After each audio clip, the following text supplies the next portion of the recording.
Hey, everybody, we're back with our sixth segment in the running series of movies of the 2000s. And we're going to take a look at the horror slash sci-fi genre. This time around, we've got Brian, Trey, and Shawn with us. And we're going to take a look at these and give us, again, a top five, countdown 5 through 1, and see how we do in this category as far as common denominators and that type of thing, or are we out there on the limb? So, Trey, get the ball rolling. You're the leadoff man again. All right, y'all. All right. So kicking this off at number 5 here. Going to be a foreign film, my only foreign film on this list. One I saw recently, The Host. It's a 2006 South Korean film directed by Bong Joon-ho, who came kind of into American mainstream culture with 2019's Best Picture winner Parasite. Oh, right. Kind of a nice ode to the old school monster films, but kind of in a nice stylized, updated version. This guy's daughter gets taken by this sea monster, essentially, that maybe popped up from all the pollution and chemicals that this one company was pumping in, and I, just very striking with the monster, as you would expect. Great battle scene at the very end, man. So I wanted to show some love with that. Number 4, well, these next two actually are, I think, quite divisive, but I dig them for various reasons. Number 4 on here, I have The Butterfly Effect. Ashton Kutcher coming in here, who I'm really not like that big a fan of, but his role in this just kind of works. And the whole concept of if you went and changed just one little aspect of your life up, because that's really, ages, as school children and early teenagers, that's kind of where, Kutcher has the ability to go back and, kind of change something here or something there. And then, how that, impacts your life as you go on through the years. Something you would think, oh, I just did this one little thing, and then it forces you to stay in your hometown, or you love somebody else, or do this or do that. It's just interesting, and coming from my kind of psychotherapy mind here, I kind of like seeing how trauma and this and that affects people, and if you could change it, would it be any different?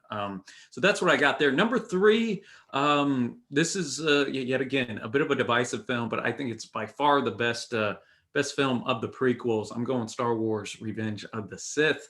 I was 10 whenever this movie came out, so I was kind of at that perfect Star Wars age, so there might be a little rose-tinted glasses coming back, but I recently ran all the Star Wars films because my sister had never seen them, and this held up as the best by far of the prequels. Great action scenes where I think you get bogged down with a lot of political talk in the first 2 episodes. This finally kind of brings it all to a head. Hayden Christensen was much better in this film, I think, as a just actor in general. Of course, you got Ewan McGregor as Obi-Wan, who kills it, and finally seeing Anakin's portray into the dark side fully as Darth Vader. So some of my favorite lightsaber battles are great scraps. And just great setting too, against the lava and the backdrop and the climax of the film. Number 2 is a film that I don't hear much buzz about, but I just was stumbling upon Netflix one night years ago, came across it. It's called Moon. It's got Sam Rockwell in it. It's got Kevin Spacey as like as a computer program. Essentially, this guy's been on a multi-year lunar mission, I guess you could say, and he's just a few weeks away from returning back to Earth, and right before he's about to go back, some stuff is a little bit off, and then he finds his a person that looks exactly like him that's crashed in a rover on the moon, and so then he starts questioning, well, there's something more here. You end up finding that he's actually a clone, and then that it just kind of sets it off. Wonderful intrigue in this and the bleakness and the sound, especially whenever he goes out to the moon, is just particularly well done. Kind of gets that emptiness and vastness of space, I think, quite well.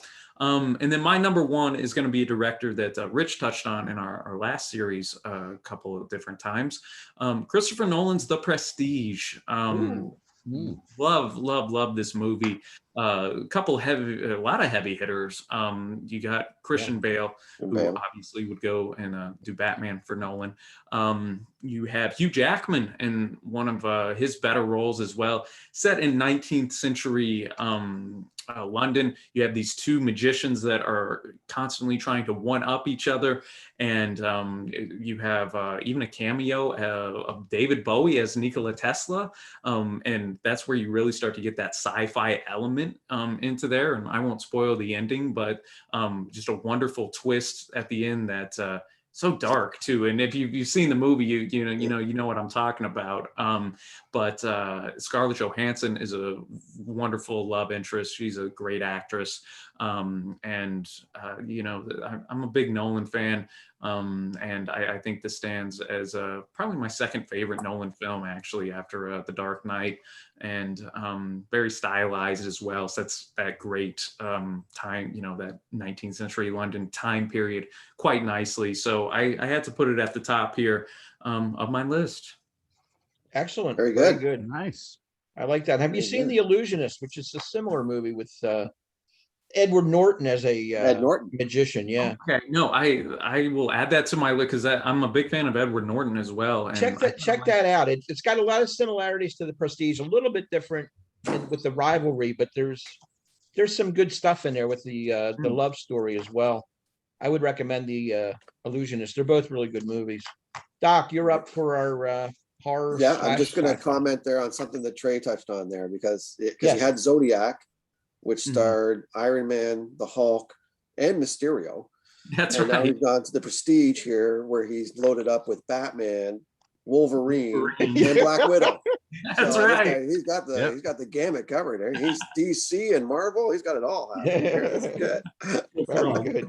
It's a good list. There, Prestige is really good. Actually, it just missed my list, to be honest with you. I considered it too. I go two different ways when I do these things. So I go usually I have one or the other. I go horror, or I go sci-fi, I think. So I'm going right to the horror. So I'm going to start off with one that I think, again, that tells a different story, or a different way to tell a horror kind of story. And it's with Tobin Bell here. It's Saw. And I like this movie for a lot of reasons, actually, because it's not just, 2, 3, 4, 5, whatever the case.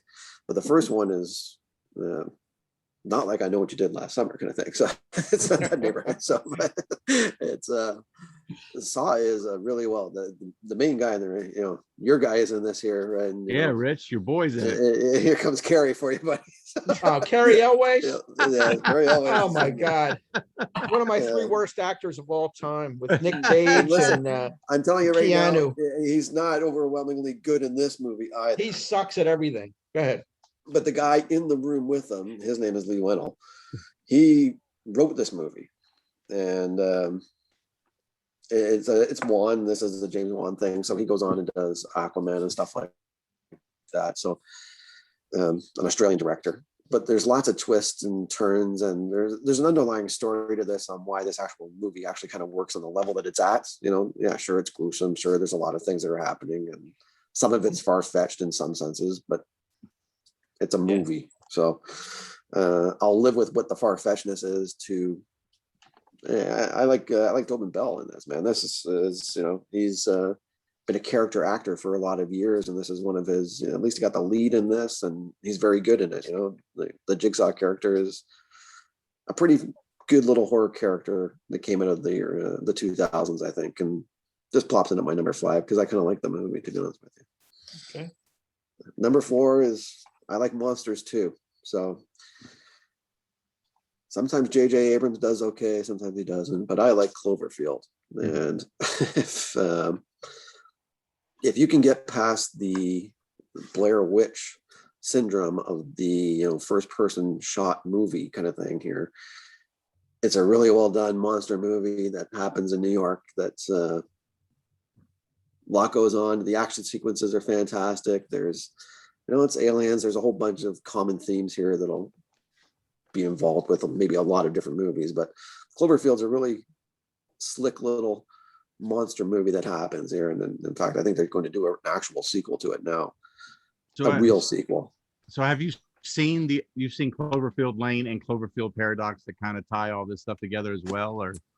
No, see, Cloverfield Lane, 10 Cloverfield Lane is as close as we've kind of gotten to a sequel. That's which actually is a pretty good movie. It's not a bad movie for probably standalone almost. Right. But the Paradox one, up in space, go away. Give me the real sequel here.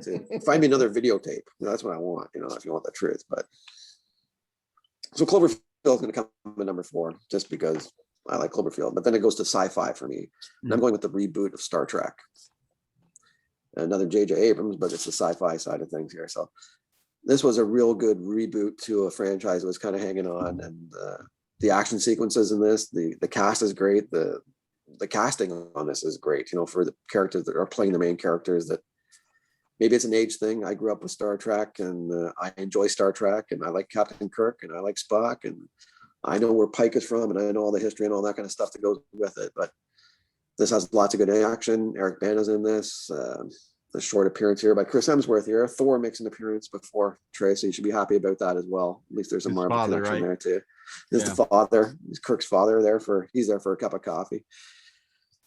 But I like the reboot of Star Trek, and I like the way J.J. Abrams did. I kind of wish he stayed there and stayed away from Star Wars, if you want the truth. I don't want to harp on that too much. So, but 2 and 1. 2, I think, Brian, you've already had on your list somewhere down the line. So it's Avatar for me. On the sci-fi things, Sam Worthington, and it's who else is in there? Zoe Zandola, she's in this, and here you go. There's Gamora. So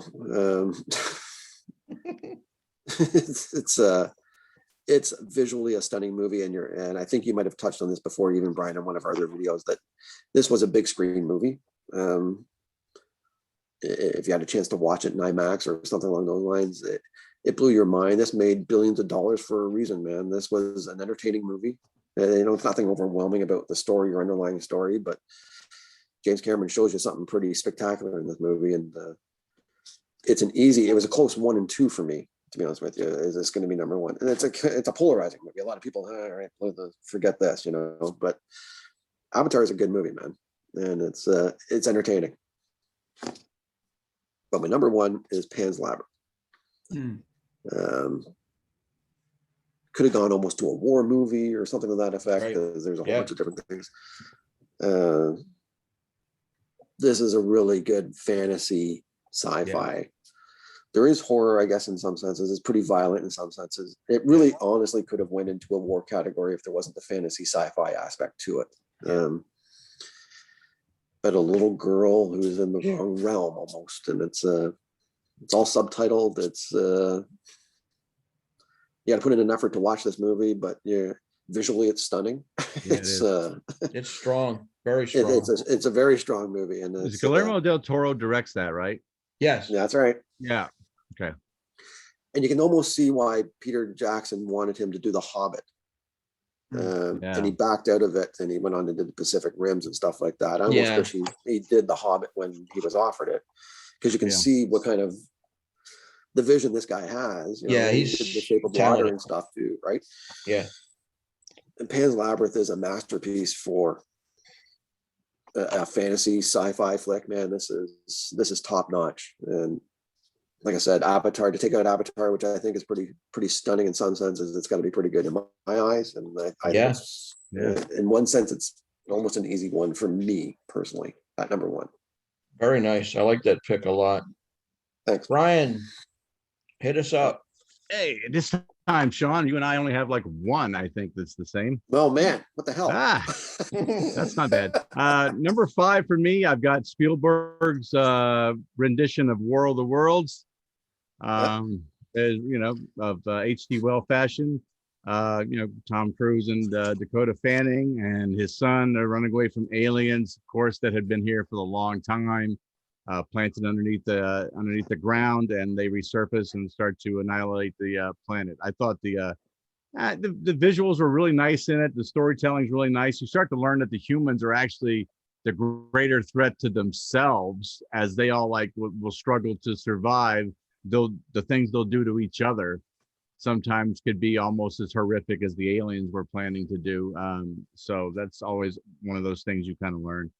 The one that we have in common is my number 4, which is there's the Star Trek remake.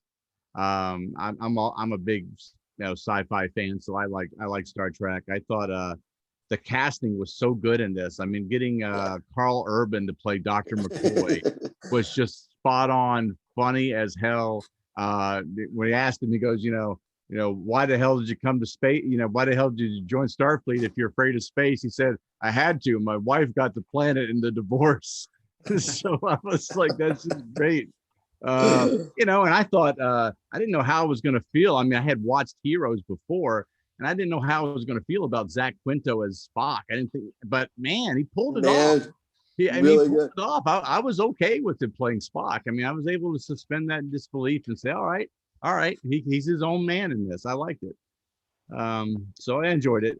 Number 3 for me is another Spielberg movie, A Minority Report. I really like the concept of the pre-crime division, where these 3 precogs predict the future, and then the police are alerted and they go stop the crime before it actually occurs. Again, it's a cruise movie, but I thought that Samantha Morton did a good job. Colin Farrell's in it. Max von Sydow was in it. I thought probably the saddest part was when the precog was with Cruz and his wife, and she was giving them the scenarios. We talked, like Trey was talking about the butterfly effect, but she's giving them the scenarios of how their son's life would have played out had he not been kidnapped. That's right. And then brought him back at the end saying, but he did get kidnapped and he's gone. And that emotional turmoil at that moment, I thought was a very powerful scene. Number 2 for me is the original of they had an American version called Let Me In.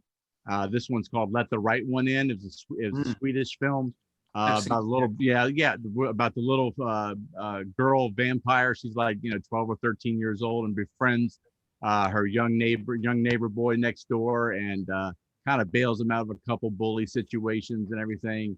But the mix of the childhood innocence with the ultra violence of her being a vampire, but especially in the Swedish version, was just really powerful. I recommend, if you've seen Let Me In and you liked it, it's got Chloe Moretz in it or whatever, go watch the Swedish version also, and I think you'll find that one to be a little stronger. I liked it. My number 1 is more geared toward horror. I really like it. Is 28 Days Later. It's filmed with Danny Boyle directs it. I liked it because it's changed up the style a little bit from the typical zombie movie, and then everything. The filming was very fast and chaotic and sharp cutting, and these loud screaming to where you just felt disoriented all the time. Which I imagine that if you woke up in a world full of zombies and monsters, that's exactly how you would feel, And I thought they did a good job. I thought Cillian Murphy did a really great job in that, and he's one of my favorite actors now. I've seen him, in Peaky Blinders and stuff on Netflix. It's a great series. So that's my number 1, 28 Days Later. Very good. All right, I'm going to start out with 2 horror movies, and I'll break into the sci-fi. Number 5, I've got The Ring, which is from 2002, Gore Verbinski. You got Naomi Watts as a journalist investigating this mysterious videotape where anybody that watches it will die 7 days later. It's kind of a bizarre movie, but it's pretty effective. It'll creep you out. It's not my genre, so I had to really scrape to get some movies in here. Number 4 is The Others with Nicole Kidman. This is a real quiet kind of haunted house kind of movie. She's moving into this big haunted house with her 2 little children. It's very slow. There's these creepy chills with noises and things. It's very gothic, supernatural, psychological horror, I would call it. But I like it. I like Nicole Kidman. I think she's fantastic in everything she does. And this worked for me as a horror movie. Number 3 is one that Brian touched on earlier. I have it in this category. It's AI, artificial intelligence, from Steven Spielberg. It's got the sci-fi with the robot boy and futuristic, of course. He mentioned Kubrick was originally going to do it, but he passed away, and Spielberg put his little spin on it as well. Haley Joel Osment, coming off of The Sixth Sense, does a good job here in his second or third role. Jude Law, again, fantastic actor. And this is just a kid that's only wants to restore himself to be a human and regain the love of his mother. It's heartwarming, and I like that movie. Number 2 is Children of Men, directed by Alfonso Cuarón, starring Clive Owen, Michael Caine. Who's the woman in it? Laura Linney, I believe, is in it as well. Or no, it's Julianne Moore. Julianne Moore is in this movie. This is futuristic. There's total chaos going around. Women have become infertile for the last 18 years. There are no children in the movie, with the exception of one woman who shows up pregnant now, mysteriously pregnant.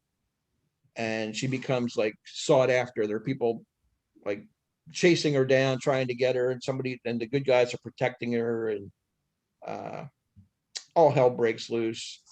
Futuristic, there's bombed out buildings and terrorism and the end of the world type thing, but there's nobody under the age of 18 except for this woman who's carrying around a child. So it's a different kind of movie. Children of Men, it's dark. I liked it. I've watched it a few times now. It's pretty good. And my number 1 is the same as Doc, and that's Pan's Labyrinth. I think it's a fantastic movie, visually stunning. It's more fantasy than sci-fi, but it has the war aspect as well. Spanish, subtitled, fairy tale of a young girl trying to escape the horrors of war. And there's some graphic images in it. It'll break your heart in parts. I think it's one of the best movies I've seen of the 2000s. It really is. It holds up. Yeah. And I agree. I had to put it at the top of the list for that reason.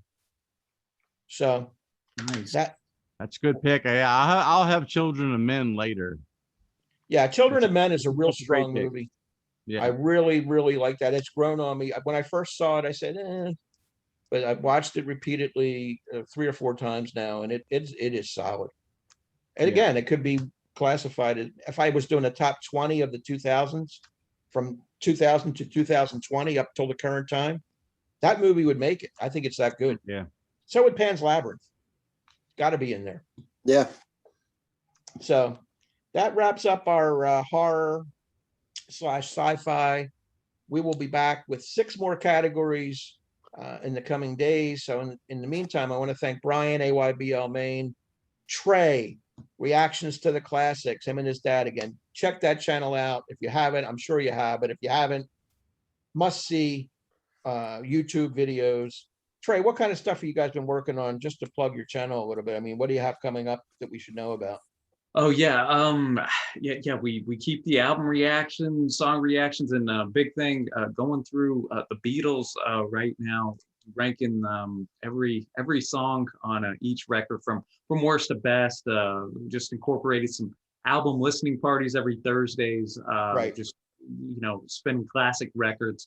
Which has been a very fun exercise and endeavor, a great community builder. So yeah, come check us out over there, man. And if you like what Rich is doing, man, I think you'll find some overlap. And just shout out again, Rich, man, for having me on. I always love talking music and film. So we're glad to have you here, and you really add a lot to our show. It's fantastic. Thank you again.